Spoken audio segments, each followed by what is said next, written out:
ओम नमः शिवाय दोस्तों।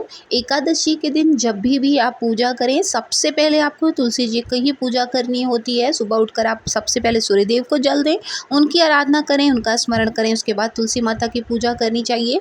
अगर आप दीपदान करते हैं तो बहुत अच्छा है, नहीं करते हैं तो आपको कम से कम धूप बत्ती माता लक्ष्मी को ज़रूर दिखाना चाहिए। एक पुष्प दिखाइए और उन्हें जल चढ़ाइए। लेकिन अगर रविवार की एकादशी पड़ रही है तो आपको जल नहीं समर्पित करना चाहिए, क्योंकि ऐसा माना जाता है कि माता तुलसी स्वयं भगवान विष्णु के लिए निर्जला व्रत रखती हैं। इसलिए घर के किसी भी सदस्य को ना तो तुलसी को नुकसान पहुंचाना चाहिए। नुकसान का मतलब है उनकी पत्तियां भी नहीं तोड़नी चाहिए। भोग लगाने के लिए तो चाय में बहुत लोग डालते हैं, किसी भी तरह से उनको नुकसान नहीं पहुंचाना है तोड़कर। इसी के साथ साथ बिना नहाए तो कभी भी तुलसी माता को स्नान या स्पर्श नहीं करना चाहिए।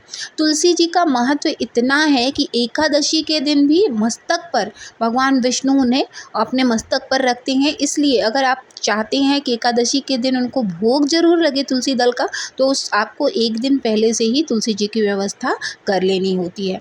अब बात करें एकादशी के दिन किन चीज़ों का भोग चढ़ाएं कि माता लक्ष्मी हमारे घर खुद चल कर आएँ और उनका स्थायी रूप भी बना रहे। तो इसके लिए आपको सबसे पहले मैं बता दूं, आपको सबसे पहले जो चढ़ाना होता है वो खीर।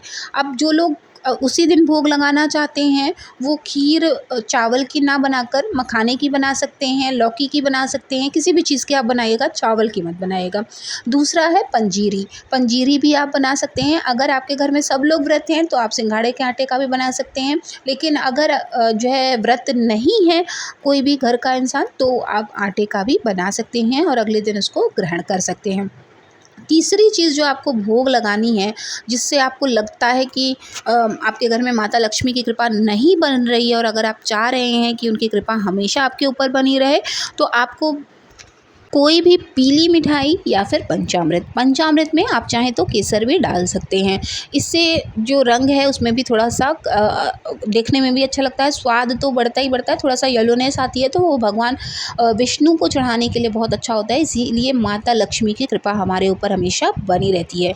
जब आप भोग ग्रहण कराने के लिए आग्रह करेंगे भगवान विष्णु से कि वो आपके घर में भोग जरूर ग्रहण करें, तो ऐसा करने से उनकी कृपा हमारे घर में बरसती है। साथ ही जब जो हम पूजा करते हैं, हमें पता होता है कि पीले वस्त्र चढ़ाने हैं, पीले पुष्प चढ़ाने हैं, विष्णु सहस्त्र नाम का पाठ करना है, केले के पेड़ की पूजा करनी है, विष्णु चालीसा पढ़िए, या जो भी आप स्तुति भगवान विष्णु से संबंधित करते हैं उसी के साथ माता लक्ष्मी की भी स्मरण करते हैं। और सबसे पहले जो हमारा मुख्य पूजन होता है वो गणेश जी का होता है। इन पूजा के बाद जब हम भोग लगाते हैं, भोग में जब हम तुलसी दल रखते हैं, तो हमारी जो पूजा है वो पूर्ण रूप से सफल हो जाती है। लेकिन इस पूजा का हमको फल मिले, ऐसा करने के लिए हमको क्या करना होता है? देखिए, जब भी आप कोई व्रत है या कोई विशेष पूजा कर रहे हैं, तो सबसे पहले उठकर आपको संकल्प लेना होता है कि जो भी पूजा आप कर रहे हैं भगवान उसको स्वीकार करें। आप ऐसा करके जब प्रार्थना करते हैं, पूजा अपनी शुरू करते हैं, तो सबसे पहले अपने आसन के नीचे जल छोड़ेंगे। उसके बाद जब आप पूजा संपन्न कर लेंगे तो वापस आप अपने आसन के नीचे जल छोड़ेंगे, ओम इंद्राय नमः का जो है स्तुति करेंगे। ऐसा करने से आपकी पूजा सीधे भगवान तक पहुंचती है। और अगर आप आसन के नीचे जल नहीं छोड़ते हैं तो आपकी पूजा का सारा फल इंद्र देवता ले जाते हैं। इसलिए बहुत ज़रूरी है कि जब भी आप पूजा करें तो अपने आसन के नीचे जल जरूर छोड़ें। एकादशी का ये जो व्रत है वो सभी आपको पापों से, दोषों से, जाने अनजाने जो हमसे हो जाते हैं उनसे मुक्ति दिलाता है।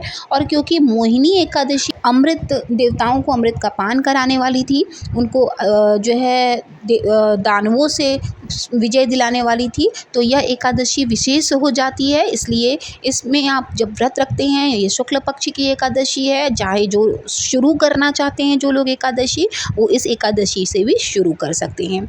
ऐसा करने से आपके जो भी जाने अनजाने में पाप हैं, दोष हैं, वो मुक्त हो जाते हैं आप। और आपके विशेष अगर कोई मनोकामना है तो उसकी भी पूर्ति होती है। साथ ही माता लक्ष्मी की कृपा आपके ऊपर हमेशा बनी रहती है।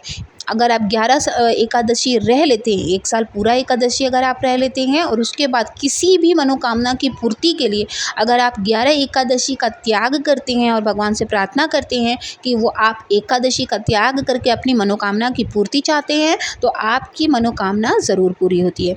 आई होप कि आपके लिए वीडियो बहुत यूज़फुल रही होगी। वीडियो अगर आपको अच्छी लगे तो प्लीज़ चैनल को सब्सक्राइब कीजिए, साथ ही वीडियो को लाइक ज़रूर किया करिए, ताकि जो भी अनुभव हम आपसे साझा करते हैं वो हमें ये ये समझ में आ जाए कि आपको ये जानकारी सही लग रही है या नहीं, और हम उसी तरह की वीडियोस आपके सामने लेकर आते रहें। पूजा विधि आपकी सही हो, पूजा का फल आपको हमेशा मिलता रहे, भगवान की कृपा आप पर बनी रहे, इसी उम्मीद के साथ कि हम सभी के ऊपर महादेव की कृपा बनी रहेगी। मिलेंगे नेक्स्ट वीडियो में, तब तक के लिए ओम नमः शिवाय, जय माता दी।